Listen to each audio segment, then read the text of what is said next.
시편 130편 1절에서 8절 말씀입니다. 오늘도 성전에 올라가는 노래라는 표제가 되어 있는 시편인데 1절, 2절 제가 받들어 읽겠습니다.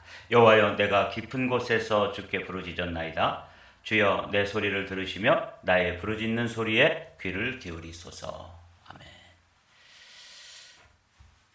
이 성전에 올라가는 노래는 말씀드린 대로 15편인데 오늘은 이제 11번째 시편입니다. 오늘 이 시편을 이렇게 펼쳐서 보면서 참 흥미롭다라는 생각을 해보게 됩니다. 그래서 오늘 우리가 찬송 405장을 불렀는데 나 같은 죄인 살리신 주 은혜 놀라와. 왜 우리가 이 찬양을 불렀냐면 이 성전에 올라가는 노래를 이렇게 펼쳐보면서 이제 점점 그 성전이 있는 시온산으로 가까이 그리고 또 가까이 이렇게 다가가게 되는데 그때 그들이 다가가면서 발견하는 게 저 멀리 시온성이 보이고 그 시온성에 가까이 가면 가까이 갈수록 누가 보이냐면 내가 보이는 거예요. 이 참 흥미로운 일이에요. 성전에 올라가는 노래 중에 오늘 11번째는 그 시온상으로 가까이 가면서 내 자신이 얼마나 어둠 가운데 있는지, 그래서 1절 말씀이 오늘의 제목입니다. 여호와여, 내가 깊은 곳에서 주께 부르짖나이다. 여기 깊은 곳이라는 게 이제 그 세번역에 보니까 깊은 구렁이다. 그러니까 아주 깊은 웅덩이, 자신의 힘으로는 빠져나올 수 없는 그런 깊은 골짜기에 또 거기에 구렁텅이 같은 것이고, 또 세번역에서는 뭐라고 되어 있냐면 깊은 물이다 이렇게 되어 있어요. 그러니까 바닷속에 저 심연 있지 않습니까? 그런 것처럼 자신의 모습이 어떤 모습이냐면 죄에 깊이 물들어 있는 그런 모습을 발견하게 되는 거예요. 그러니까 우리가 이제 성전으로 가까이, 주님께로 가까이 가면 주님도 보이지만 누가 보이게 되냐면 그 주님의 빛, 진리의 빛이 가까이 가면 갈수록 사실은 내 자신이 보이게 됩니다. 자기 자신을, 실체를 발견하는데 그게 어떤 모습이냐면 내가 깊은 곳에, 바닷속 깊이, 빛이 들어오지 않는 깊이까지 들어있는 바다의 심연, 그리고 골짜기의 깊은 구렁에 빠져있는 자신을 발견하게 되는 거죠. 거기서 이제 주님께 부르짖어 기도하며 주여, 내 소리를 들으시며 나의 부르짖는 소리에 귀를 기울이소서. 그래서 먼저 이제 시온성을 생각해 봤어요. 천성에도 이렇게 우리가 요한계시록에 보면 하나님 나라가 묘사되어 있는데 이렇게 되어 있죠. 그 성은 해나 달의 비침이 쓸데없으니 이는 하나님의 영광이 비치고 어린 양이 그 등불이 되심이라. 만국이 그 빛 가운데로 다니고 땅의 왕들이 자기 영광을 가지고 그리로 들어가리라. 이게 이제 하늘 성전을 묘사하고 있는데, 하늘 성전은 얼마나 빛이 강렬한지 하나님이 빛이신데 그 빛이 있고 거기에는 지금 우리가 필요한 해나 달, 별의 이런 비침이 필요 없다. 그러니까 제가 이제 이 시편 130편을 딱 펴서 보면서 내가 깊은 곳에서 부르짖나이다. 이렇게 이제 부르짖는 그 부르짖음이 뭐냐 하면 이 빛 가운데로 가까이 가면 가까이 갈수록 누가 보이냐면 나 자신의 죄가 보이는 것이죠. 이게 참 진리이고 또 이 경험이 우리에게 경험되어져야지만 우리가 신앙의 깊이로 들어갈 수 있습니다. 유기성 목사님 그 예수님의 사람 교재에서 성도들이 제일 이해가 되지 않는 게 이런 질문입니다. 이 세상에서 나보다 더 악질적인 사람을 본 적이 있습니까? 이런 질문이 나오는데 거기에 성도들이 대부분 나보다 더 악질적인 사람 많이 보지. A도 있고 B도 있고 C도 생각나고 그렇게 보이잖아요. 그런데 그 다음에 뭐라고 설명이 되냐면 나보다 더 악질적인 사람이 생각났다면 우리는 아직 진리의 빛에, 진리 가운데로 더 아직 다 못 미친 것이다. 이런 설명이 나와요. 그러니까 자신의 죄가 절대자 앞에서 자신의 절대적인 죄를 발견하면 이 세상에서 가장 큰 죄인이 나 자신이라고 하는 사실을 발견하게 된다는 것이죠. 상대적으로 쟤보다는 좀 낫고 또 저 사람보다는 내가 좀 낫다. 뭐 그렇게 할 수 있죠. 그런데 하나님의 그 절대 진리의 빛 앞에 내가 비추어지면 야, 내가 정말 엄청난 죄인이구나. 그래서 자기 자신이 그 절대적인 빛 앞에서 자기 자신을 발견하면 뭐 누구의 빛, 누구의 죄와 또 다른 사람의 죄와 비교할 것도 없이 하나님 앞에 내 자신이 누구라고요? 죄인이다 하는 것을 발견하게 된다는 것을 강조한 거예요. 근데 제가 이제 이 시편 120편부터 쭉 이제 성전에 올라가는 노래를 우리가 보게 되는데 그 성전에 올라가는 노래 중에서 130편은 참회시다 이렇게 이제 학자들이 이야기합니다. 뭘 참회하냐면 그 성전에 가까이 가면 가까이 갈수록 내 자신의 더러움, 내 자신의 추함, 내 자신이 죄로 얼마나 얼룩져 있고 오염되어 있는지를 발견하게 되면서 나 같은 죄인 살리신 하나님의 은혜가 감사하다. 이 찬양이 절로 나오는 거죠. 여러분들도 마찬가지입니다. 우리가 이제 말씀 가운데 여러분 자신이 비추어서 우리 자신을 발견하게 되면 그것이 누구 옆에 있는 사람, 나보다 더 하나님 뜻대로 못 사는 사람 이런 것 뭐 비교할 것도 없이 내가 하나님 앞에서 얼마나 큰 죄인인지를 발견하게 되는 게 은혜 중에 은혜다 말이죠. 저도 처음 예수님을 만나고 콜링을 받던 날 주님께서 먼저 보여주시는 게 뭐냐면 죄를 보여주시더라고요. 신기하죠? 뭐 앞으로 저를 어떻게 사용하시겠다든지 저의 미래에 대한 큰 비전을 보여준다든지 이런 걸 보여주시는 게 아니라 제가 그래도 나름 모범생으로 또 착하게 그리고 공부 열심히 하고 아주 뭐 학교에서는 타의 모범이 되는 그런 사람으로 살았다고 자부했는데 하나님께서 진리의 빛을 그 어린 젊은 대학생의 삶 그게 제가 21살 때인데 그때까지 제가 죄를 지었으면 뭔 죄를 그렇게 많이 지었고 또 죄를 지었으면 뭐 큰 죄를 지었겠습니까? 그렇죠? 그런데 제가 그날 저녁에 집에를 못 간 이유가 뭐냐면 그 빛을 이렇게 비춰주시고 저의 죄를 그 21살 때까지 지었던 죄를 보여주는데 차마 여러분들에게 말씀드릴 수 없는 것까지도 다 보여주시는 거예요. 마치 주마등처럼 지나가는데 감당할 수가 없어요.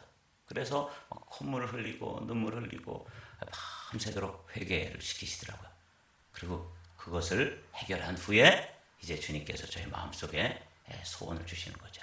내가 오늘 너를 만나 주었으니 아직도 나를 알지 못하고 만나지 못한 인생들을 향해서 그 사람들에게 나를 좀 알려다오.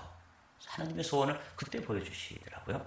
여러분 오늘 저는 시편 130편을 딱 보면서 내가 깊은 곳에서 부르짖습니다 하는 이 시 여호와여 내가 깊은 곳에서 주께 부르짖나이다. 내 소리를 들으시며 나의 부르짖는 소리에 귀를 기울이소서. 이 제가 그 어린 시절에 경험했던 하나님이 제 마음속에 다시 떠올려 주시고 이 성전에 올라가면 하나님의 빛 가운데로 가까이 가면 가까이 갈수록 하나님도 보이지만 그 하나님의 빛 가운데서 자기 자신을 발견하게 되는 것이구나. 그래서 성도들이 이제 제가 신앙생활하는 모습 보면서 정말 변화를 경험하고 진리의 빛 가운데서 정말 믿음으로 변화되어지는 사람들의 특징은 뭐냐면 이 시편 130편과 같은 경험이 있는 사람들은 born again 되어가지고 정말 변화된 삶을 경험해요. 그러나 이 빛을 경험하지 못하고 이 빛 가운데서 자신의 정체, 자신의 실체를 발견하지 못한 사람들은 매일 제자리 걸음입니다. 그리고 아직도 자아가 살아있어서 나야 이러는 거예요. 우리는 주야 이러는데 나야 이래요. 이게 이제 특징이에요. 그래서 오늘 이 130편을 여러분들이 한번 함께 말씀을 나누면서 여러분들이 이런 경험이 있는지 하나님께로 나왔더니 다른 것보다도 내 자신의 죄를 그 죄의 실체, 죄에 얼마나 내가 오염되어 있고 찌들어 있고 아주 DNA 속에 죄가 절절히 묻어 있는지를 발견하면 그건 은혜다 말이에요. 그래서 유기성 목사님은 뭐라고 그런다고요? 나보다 더 악질작인 사람은 없다. 이렇게 고백되어질 수밖에 없는 게 자기 죄를 실체를 깊이 보면 그러나 이제 그것이 이제 깨달아지고 그것이 토설되어지고 그것이 해결된다면은 그다음에 우리는 그 죄와 상관이 없는 의로운 사람으로 주님께서 인정해 주시는 거죠. 이 경험 후에 이제 계속해서 죄를 버리게 되는 성화의 삶을 살게 되는 것이죠. 그래서 저는 시편 130편을 보면서 아주 감동이 밀려왔어요. 주님께로 가까이 가니까 성전에 올라가는 노래. 그래서 순례자들이 그 시온성을 향해서 가까이 가다가 그 다음에 시온성의 그 거룩한 주님, 그 빛이신 주님도 발견하지만 그 빛 가운데서 자기 자신을 발견했다. 이렇게 이제 오늘 좀 서론이 길게 되었는데 여러분들이 그런 관점으로 오늘 이 시편을 묵상하도록 하겠습니다. 여기 이제 요한계시록에 있는 말씀이 하나님의 성전은 빛이다. 그리고 예수님도 요한복음 1장 보면 빛으로, 생명의 빛으로 이 땅에 오신 것으로 그렇게 요한이 깨달았던 것이죠. 근데 이제 이 성전에 올라가면서 우리가 어둠 가운데 깊은 시면, 바다의 시면 또는 깊은 죄악의 구렁텅이에 빠져있는 자기 자신의 모습을 발견하며 부르짖게 되는데, 이 죄가 왜 문제가 되냐면 이 죄가 하나님과 우리 사이에 가로막혀 있으면 그 하나님의 빛이 우리의 심령을 비춰주지 못하기 때문에 우리는 어디 가운데 있냐면 저주 가운데 있는 것입니다. 그렇기 때문에 이 죄의 문제를 발견한 사람들이 복 있는 사람들이에요. 신명기 28장의 말씀을 한번 읽어보겠습니다. 내가 만일 내 하나님 여호와의 말씀을 순종하지 아니하여 내가 오늘날 네게 명하는 그의 모든 명령과 규례를 지켜 행하지 아니하면 이 모든 저주가 내게 임하며 내게 이를 것이니 내가 성읍에서도 저주를 받을 것이며 들에서도 저주를 받을 것이요. 또 내 광주리와 떡반죽 그릇이 저주를 받을 것이요 내 몸의 소생과 내 토지의 소산과 내 소와 양의 새끼가 저주를 받을 것이며, 다 같이 시작. 내가 들어와도 저주를 받고 나가도 저주를 받으리라. 이 신명기 28장 전반부에 보면 내가 들어와도 복을 받고 내가 나가도 복을 받고, 그렇죠? 내 몸의 소생과 내 토지의 소산과 내 소와 양의 새끼가 복을 받을 것이며 내 광주리와 떡반죽 그릇이 복을 받을 것이요, 이렇게 기록돼 놓고, 그러나 죄의 문제가 해결되지 않으면 이렇게 바꿔가지고 하나님의 사람 모세가 기록하는 거죠. 내 광주리와 떡반죽 그릇이 저주, 내 몸의 소생과 내 토지의 소생과 내 소와 양의 새끼까지도 저주, 들어가도 저주, 나가도 저주. 이 죄의 문제가 이렇게 큰 거예요. 그런데 성전에 올라가면서 그 빛 가운데로 가까이 가면서 하나님의 빛이 비춰졌을 때 발견되어지는 자기가 있는데, 그게 죄된 모습입니다. 그러니까 이 문제를 해결해 주시기 위해서 제가 젊은 시절에 하나님을 인격적으로, 예수 그리스도를 인격적으로 만날 때 첫 번째 보여준 게 뭐냐면 저 자신의 더러움이에요. 얼마나 더러운지, 추한지. 저는 나름 그래도 모범생이고 깨끗하게 살았고 반듯하게 살고 어머니나 아버지 앞에서 제가 부끄러움 없이 살았다고 생각되어졌는데, 빛을 이렇게 쫙 비춰주니까 창고에 말이죠. 창고에 이렇게 컴컴하다가 이렇게 전기불을 탁 켜면 막 바퀴벌레들도 숨어들고, 그 다음에 쥐도 또 제 구석으로 쓱 숨어들고 거기 우글우글 하던 벌레들이 싹 사라지는 것처럼 빛이 이렇게 쫙 비치니까 제 안에 있는 바퀴벌레, 쥐새끼 이런 온갖 더러운 그런 죄악들이 막 드러나는 거죠. 그런데 그것 때문에 하나님과 나 사이가 가로막혀 있었기 때문에 하나님은 그것을 먼저 정리해 주시더라고요. 그리고 저와 주님과의 이제 러브 스토리가 이렇게 열리게 되는 거예요. 근데 제가 시편을 보면서 그게 이제 열리는 것이 동일하게 이 시인들도 그렇게, 순례자들도 경험하고 있는 것이죠. 3절입니다. 여호와여 주께서 죄악을 지켜보실진데 주여 누가 서리이까? 이런 경험을 저는 21살 때 한 거예요. 야, 하나님 앞에 주님께서 지켜보시고 불꽃 같은 눈동자로 저 자신을 지켜보실 때 내가 어떻게 하나님 앞에 설 수 있겠습니까? 그 어떤 사람이 하나님 앞에 나는 의롭습니다 하고 설 수 있겠습니까? 이 시인들이, 이 순례자들이 그걸 경험하고 있었어요. 제 경험하고 이렇게 오버랩이 되면서 감동이 밀려왔습니다. 하나님께서 하나님께 가까이 오게 되면 이런 현상을 경험하게 하시는구나. 그러니까 여러분들도 한번 이런 경험이 있으면 너무 감사한 것이고, 또 이런 경험을 사모하게 되시기를 주님의 이름으로 축복합니다. 이 경험을 통과한 후에 우리와 하나님 사이에 가로막혀있던 죄의 담이 무너져야지만 저주가 떠나가고 하나님의 복, 가장 좋은 은사와 선물이 우리의 영혼 가운데, 우리의 삶 가운데 쏟아져 들어올 수 있는데 빛이 쏟아져 들어오는 것처럼 말입니다. 그래서 이 시편 130편은 참회의 시라고 되어 있는데 너무 놀라운 시편이에요. 그러나 사유하심이 주께 있으면 주를 경외하게 하심이니이다. 제가 말씀드린 그대로예요. 하나님께서 저에게 죄를 보여주시고 죄를 깨닫게 해주시고 그 정말 바퀴벌레 같은 그런 그 우글우글한 벌레들과 같이 그런 비견될 수 있는 그런 온갖 더러운 쓰레기 같은 것들을 보여주시고 그것들을 고백할 때마다 하나씩 지워주시고 그렇게 하면서 저의 죄를 용서하셨다는 것을 보여주십니다. 그래서 여호와여 주께 죄악을 지켜보실진데 주여 누가 서리까? 나 같은 죄인이 하나님 앞에 설 수 없는데 주님께서 그걸 보여주시고 그걸 입술로 고백할 때마다 그것을 하나씩 지워주시고 없애주시고 용서해주시고 그래서 사유하심이 주께 있으면 주를 경외하고 주를 예배하고 주의 하나님의 사람으로 이제 변화시켜 주시는 거죠. 그 시편 130편이 그런 거예요. 순례자들이 올라가면서 드디어 성에 가까이 갈 때 그 빛이 그들의 영혼에 비쳐서 그들의 삶이 실체가 드러나는 거죠. 작년에 와가지고 예배하고 한 해 동안 또 살다가 다시 또 성전에 올라갈 때 절기가 되어서 올라갈 때 하나님 앞에서 살았던 삶의 모습들을 비춰주면 얼마나 자신들의 삶이 죄와 가까웠었고 죄악을 먹고 마시고 죄악의 덩어리였다는 것을 실체를 보게 되면서 오늘 이 시편이 이제 저들의 입술에서 노래로 찬양이 되어지는 거예요. 나 곧 내 영혼은 여호와를 기다리며 나는 주의 말씀을 바라보는도다. 파수꾼이 아침을 기다림보다 내 영혼이 주를 더 기다리나니 참으로 파수꾼이 아침을 기다림보다 더하도다. 그래서 이제 그 죄악의 밤이 지나가고 아침이 되었을 때 그 아침을 기다리는 그 순례자들의 마음, 시인의 마음을 마치 초병이라고 그러죠. 경계 근무를 쓰는 보초가 밤이 이렇게 지금 캄캄해졌을 때 이때가 제일 경계 근무하기가 좋은 시간이에요. 지금 이 시간이. 왜냐하면 6시쯤 기상을 하게 되면 점호를 하거든요. 근데 이때 그 경계 근무 나가는 사람은 그 점호 시간에 열외예요. 그 군대 생활에서 제일 행복한 단어가 열외라는. 그러니까 모이는데 열외를 시켜주는 거예요. 근데 이제 여기서 이 순례자들이 그 캄캄한 죄악의 밤을 통과해서 아침을 기다리는 그 심정을 마치 파수꾼이 초병이 그 아침을 기다리는 심정으로 그렇게 표현하는데 그게 이제 하나님을 기다리는 거예요. 밝은 빛 가운데로 어둠의 터널을 통과해서 죄와 그 저주와 그 어둠의 터널을 통과해가지고 밝은 빛 가운데로 이제 나가게 되는 그런 경험을 기다리는데 그게 이제 5절 6절이에요. 나 곧 내 영혼이 여호와를 기다리며 나는 주의 말씀을 바라는도다. 이 말씀이 어떤 말씀이겠어요? 너는 이제 의로운 자가 되었도다. 이렇게 선포해 주시는 이 하나님의 말씀. 그래서 더 이상 죄인이 아닌 것이죠. 저도 그 은혜를 받았던 날 다음 날 아침이 지금도 아주 기억에 선해요. 그리고 이제 밤새도록 그렇게 회개를 시키시고 아침에 저에게 콜링을 하시고 그리고 새벽 예배를 마치고 이제 우리 교회에서는 새벽 예배 마치면 뭐 주지만 그 교회는 주는 건 없었어요. 그래서 이제 밖에 딱 나갔는데 햇빛이 달라 보이고 나무가 달라 보이고 하늘의 구름 뭐 돌멩이 하나 풀 한 포기 나무 한 그루 이게 다 새로운 세상이 된 거예요.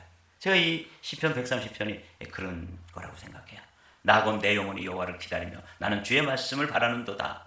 파수꾼이 아침을 기다림보다 내 영혼이 주를 더 기다리나니 참으로 파수꾼이 아침을 기다림보다 더하도다. 그래서 제가 그 아침에 그 춘천이었었는데 춘천 시내에 딱 나갔을 때 그때 그 찬란함 세상이 완전히 바뀌어가지고 나무들이 막 이렇게 바람에 햇빛을 받아서 막 잎사귀가 움직이는데 노래하면서 저한테 막 손을 흔드는 것 같아요. 그러니까 뭐 세상이 달라졌더라고요. 그러니까 하나님과 나 사이에 죄가 이렇게 떠나가니까 죄의 문제를 용서해 주시고 해결해 주시니까 이게 이제 그리고 내가 주님께 부름을 받았잖아요. 이렇게 되니까 그 하나님을 만난 다음 날 아침에 그 감동과 감격이라는 건 이루 말할 수가 없는데 시인도 그렇게 기도하고 있습니다. 제 경험하고 이렇게 오버랩 돼가지고 말씀이 묵상되어지니까 아주 감동이 밀려왔어요. 7절 8절이 한번 읽어보겠습니다. 이스라엘아 여호와를 바랄지어다. 여호와께서는 인자하심과 풍성한 속량이 있음이라. 그가 이스라엘을 그의 모든 죄악에서 속량하시리로다. 이 말씀을 기다렸는데 이 말씀이 확신으로 다가온 거죠. 이스라엘을 그의 모든 죄악에서 속량 대신 갚아주시고 우리는 자유롭게 되어진 거죠. 노예였었는데 돈을 대신 속량 갚아주시고 자유인으로 풀어주신 것처럼 그날 아침에 제가 거리에 나왔을 때 그 세상이 달라졌어요. 이제 저를 얽어매고 있던 모든 죄의 사슬 또 저주의 사슬 그 어둠은 물러가고 완전히 새로운 존재가 되어서 보라 이전 것은 지나갔으니 보라 새 것이 되었도다. 이 놀라운 경험을 제가 21살 때 경험했었습니다. 오늘 저는 시편 130편을 보면서 이 시인들이 이 순례자들이 이 시를 이렇게 암송하면서 그 경험을 하고 있는 것이죠. 우리 한마음교회 성도들도 이 죄의 문제가 하나님의 진리의 빛, 이 생명의 빛, 말씀의 빛, 하나님의 빛 가운데서 비춰져서 내가 이 세상에서 가장 악질적인 죄인이구나 하는 절대자 앞에서의 경험이 경험되어지고, 그리고 그 빛을 통과한 후에, 그리고 그 죄의 문제가 해결된 후에 하나님의 빛이 날마다 빛 가운데서 걸어가는 그런 순례자의 삶이 우리에게도 경험되어지시기를 주님의 이름으로 축복합니다.